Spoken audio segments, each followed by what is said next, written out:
Factories and boilers organisation ও মনোভেলি চা বাগান কর্তৃপক্ষের যৌথ উদ্যোগে বুধবার ৫৪তম জাতীয় সুরক্ষা দিবস ও জাতীয় সুরক্ষা সপ্তাহ উপলক্ষে কারখানায় কর্মরত শ্রমিকদের সুরক্ষা সংক্রান্ত সচেতনতা শিবিরের উদ্বোধন করেন মন্ত্রী রিঙ্কু রায়।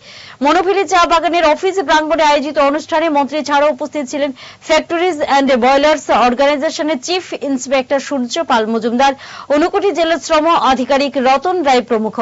বক্তারা শ্রমিকদের শ্রম আইন সম্পর্কে অবহিত করেন এবং কারখানায় কাজ করার সময় প্রয়োজনীয় নিরাপত্তা ব্যবস্থা নিয়ে কাজ করার পরামর্শ দেন। This news is brought to you by Himalayan International Residential School, Siliguri, West Bengal. 2 সপ্তাহ আমাদের আজকের থেকে এসব দিকে যদি যাই, এই 2 সপ্তাহে আরো দুটা ঘটনা ঘটেছে। এই মনোভেলিতে যেভাবে গত বছর একটা দুর্ঘটনা ঘটলো, কালকে আমরা হয়তো আমাদের মাননীয় মুখ্যমন্ত্রীর হাত দিয়ে ফ্যাক্টরি এন্ড বয়লার্সের তত্ত্বাবধানে মনোভেলি চা কোম্পানির যে উদ্যোগে আমরা তাদেরকে 9 লক্ষ টাকা দিয়েছি, সেটা হয়তো আর্থিকভাবে তারা হয়তো কিছুটা তাদের পরিবারের সহায়ক হবে, কিন্তু মানুষটা তো ফিরে দেওয়া সম্ভব নয়। এই ধরনেরই গত 2 সপ্তাহে দুটো ঘটনা ঘটেছে। জুড়ে থাকে বাঁধন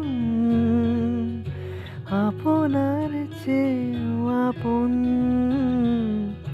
জুড়ে থাকে বাঁধন আপনার চেয়েও আপন, আপনার চেয়েও আপন।